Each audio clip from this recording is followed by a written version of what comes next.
दोस्तों आज यहाँ पर हम लेकर आए हैं बॉलीवुड के 5 महान गायकों की जो मौत थी वो बड़ी दर्दनाक हुई थी। आखिर किस तरह से हुई थी।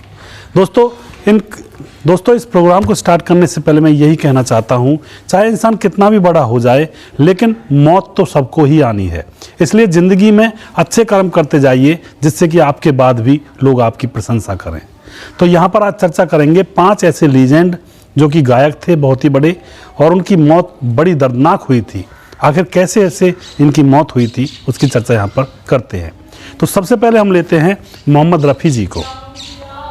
मोहम्मद रफ़ी जी के बारे में आप जानते होंगे, बहुत ही अच्छे गायक थे और बहुत ही सुप्रसिद्ध गायक थे। उनके बहुत सारे गाने हैं और बहुत सारी फिल्मों में उन्होंने अपनी आवाज़ दी। दोस्तों बहुत कम उम्र में ही उनको दिल की बीमारी हो चुकी थी और उस दिल की बीमारी से वे जूझ रहे थे, लेकिन फिर भी अपने कैरियर को उन्होंने बनाया। और 31 जुलाई 1980 को सुबह नाश्ता करने के बाद वह रियाज़ करने के लिए, रिकॉर्डिंग करने के लिए वह बैठते हैं। तभी उनके सीने में बहुत ज़ोरों का दर्द होता है और जैसे उनके सीने में दर्द होता है तो उसके घर वाले उनको लेकर के एक हॉस्पिटल में पहुंचते हैं। उस हॉस्पिटल में पेसमेकर नहीं था, तो वहां से फिर दोबारा उनको दूसरे हॉस्पिटल में ले जाया जाता है तो उनको दूसरा अटैक आ जाता है और दूसरे हॉस्पिटल में भी जो पेसमेकर था वह अच्छी तरह से काम नहीं कर रहा था, तो वहाँ पर भी उनको तीसरा अटैक आता है और फिर वह 55 साल की उम्र में इस दुनिया से विदा हो जाते हैं। अगर उनको सही टाइम पर ले जाया जाता इलाज के लिए तो वह 55 साल की उम्र में उनकी मौत नहीं होती, लेकिन उस समय सुविधाओं का अभाव था, इतनी ज़्यादा अच्छी टेक्नोलॉजी नहीं थी, इसलिए उनकी मृत्यु बहुत ही कम समय में यहाँ पर हो जाती है। दोस्तों अगला नाम है यहाँ पर किशोर कुमार का। किशोर कुमार को आप सभी लोग अच्छी तरह से भली भांति जानते होंगे, जो कि मोहम्मद रफ़ी की बराबरी के सिंगर थे। मोहम्मद रफ़ी की कोई बराबरी नहीं कर सकता था, लेकिन किशोर कुमार अकेले ऐसे थे जो मोहम्मद रफ़ी के बराबर की यानी कि टक्कर पर गाया करते थे। यहाँ पर क्या होता है, वो ना तो शराब पीते थे और ना ही वो सिगरेट को हाथ लगाते थे, लेकिन दोस्तों फिर भी उनकी जल्दी ही मौत हो गई।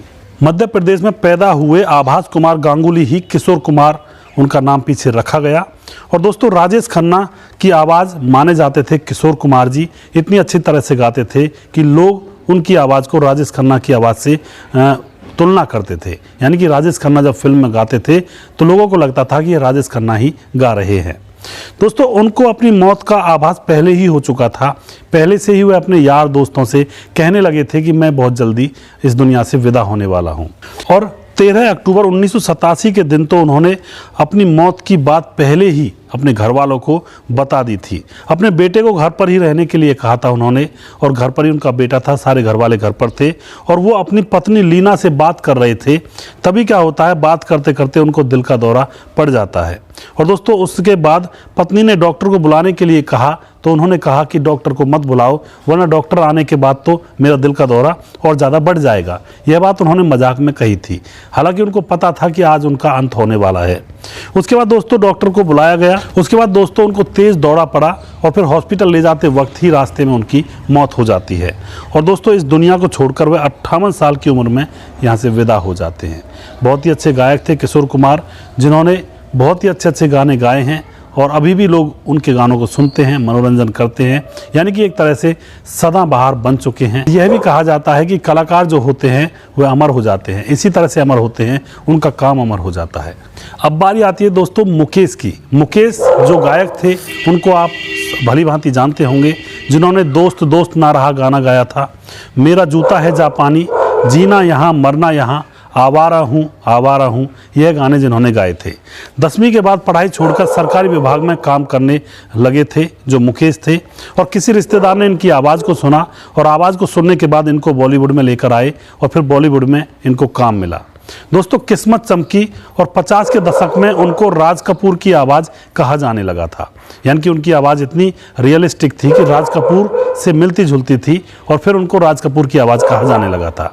बहुत सारे उन्होंने गाने गाए और फिर 27 अगस्त 1976 को मुकेश अमेरिका में लाइव परफॉर्मेंस कर रहे थे और लाइव परफॉर्मेंस करते करते उनको दिल का अटैक आता है और एकदम से स्टेज पर गिर जाते हैं। बाकी लोग समझ नहीं पाते हैं और इतने बाकी लोग समझते इतने ही उनकी मौत हो जाती है।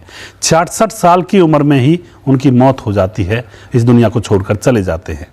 तो दोस्तों बहुत ही अच्छे गायक थे मुकेश जी, जिनको हार्ट अटैक की वजह से इनकी भी मौत यहाँ पर एक दर्दनाक मौत हो जाती है। अब बारी आती है कुंदन लाल सहगल की। कुंदन लाल सहगल कौन नहीं जानता, जब दिल ही टूट गया तो जी कर क्या करेंगे, उस दौर का यह बहुत ही सुप्रसिद्ध गाना था जो कुंदन लाल सहगल जी ने गाया था। उस दौर के गायक उनकी स्टाइल में गाना गाने की कॉपी किया करते थे, यानी कि कुंदन लाल सहगल बना करते थे, उन्हीं की तरह लफ्ज़ों को यूज़ किया करते थे और उन्हीं की कॉपी किया करते थे। सिर्फ 15 साल के कैरियर में उन्होंने अपनी गायकी की बहुत ही बुलंद पहचान बना ली थी। के.एल. सहगल की मौत भी काफ़ी दर्दनाक हुई थी दोस्तों। उनको शराब पीने की आदत थी, इतनी शराब की लत थी कि रिकॉर्डिंग में भी शराब पीकर आया करते थे, यानी कि रिकॉर्डिंग शराब पिए बगैर करते ही नहीं थे, और जब शराब पी लेते थे तो उनकी बहुत ही अच्छी आवाज़ निकला करती थी। उनको बहुत ज़्यादा शराब की लत थी। शराब की ज़्यादा लत के कारण उनके अंग खराब होने लगे थे और धीरे धीरे उनका सारा शरीर खराब होने लगा था और ज़्यादा दर्द उनको बढ़ने लगा था और बहुत सारे दर्द में वह जी रहे थे। दोस्तों 18 जनवरी 1947 को सिर्फ 42 साल की उम्र में ही उनकी मौत हो जाती है।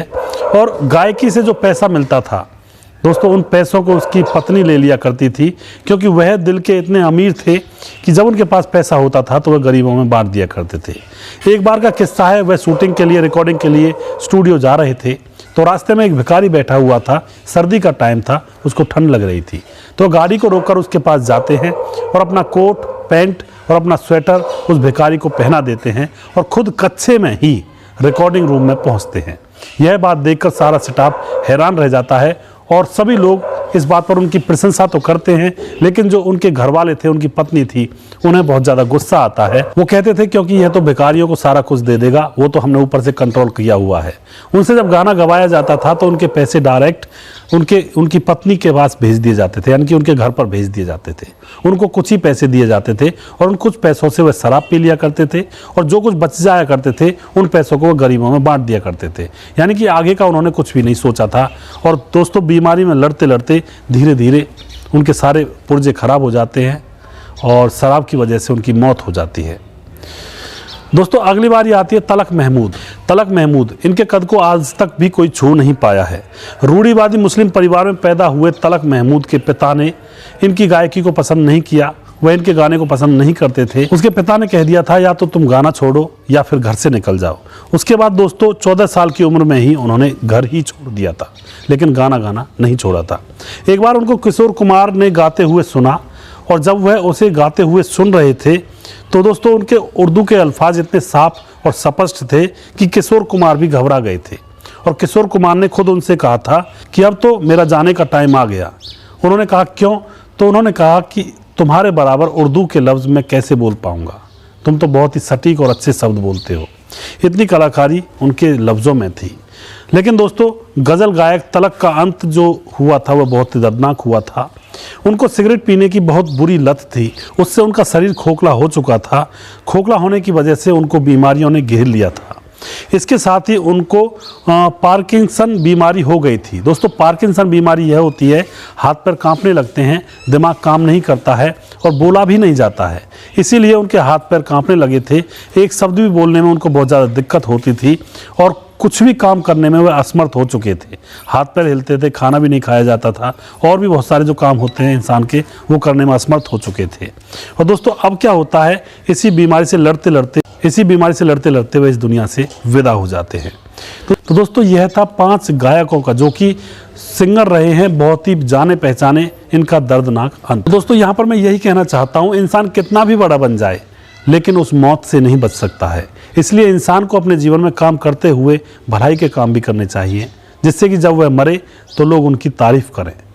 अगर कोई इंसान जीवन में जीते हुए सिर्फ मक्कारी, चोरी, डकैती, लोगों का दिल दुखाना यह करता है तो जब अंत में वह मरता है तो लोग खुश होते हैं, कहते हैं कि अच्छा हुआ, निपट गया। लेकिन दोस्तों जो इंसान अच्छा होता है, लोगों की मदद करना चाहता है, वह जब इस संसार से जाता है तो लोगों की आंखों में भी आंसू आ जाते हैं, कहते हैं इंसान बहुत अच्छा था। तो जीवन में सिर्फ ये 2 बातें ही लेकर जानी होती हैं, अच्छा और बुरा। तो यहाँ पर इन सबसे बड़े जो कलाकार थे, गायक थे, इनका अंत बहुत ही दर्दनाक होता है। किसी को किडनी की बीमारी हो जाती है, किसी को हार्ट अटैक और किसी के शरीर में और बहुत सारे रोग लग जाते हैं, किसी को शराब की लत हो जाती है। तो इस तरह से इनका अंत हो जाता है। तो दोस्तों आपको यह प्रोग्राम कैसा लगा, आप अपनी राय कमेंट बॉक्स में लिख सकते हैं और अगला प्रोग्राम मैं बहुत जल्दी फिर से लेकर आऊँगा। तब तक आप खुश रहें। जय हिंद, जय भारत।